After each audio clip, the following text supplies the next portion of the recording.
হুজুর সাল্লাল্লাহু আলাইহি সাল্লাম বলেছেন,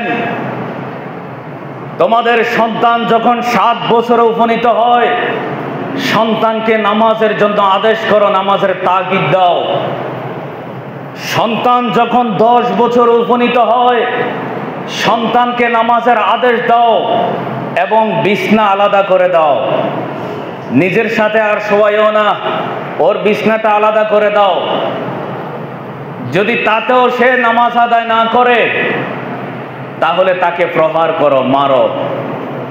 মায়ের আদেশ আল্লাহর হাবিব দিয়েছেন, আপনি আপনার সন্তানকে মারতে পারবেন।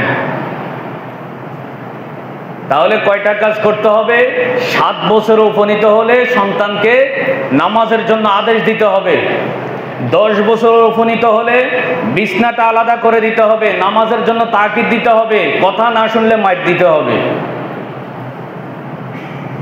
কথাটা বুঝে আসছেন বাবা? যদি আপনি এটা না করেন, সন্তান কিন্তু আপনি মনে করিয়েন না সন্তান আমাকে ভালোবাসে, হাসর মাঠে ভালোবাসা দেখাবে না।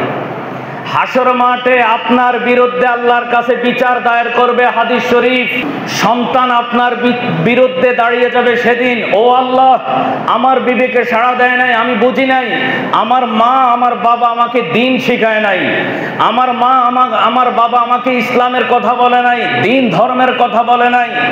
আজকে আমাকে যে শাস্তি দিবেন, সেই শাস্তি দেওয়ার আগে আমার মা বাবাকে কাঠ করে দাঁড় করান, মা বাবাকে সেই শাস্তি দেন। আমি তো ভুলের মধ্যে ছিলাম, আমার বাবা মা আমাকে সঠিক রাস্তা দেখায় নাই। বুখারী মুসলিমের হাদিস।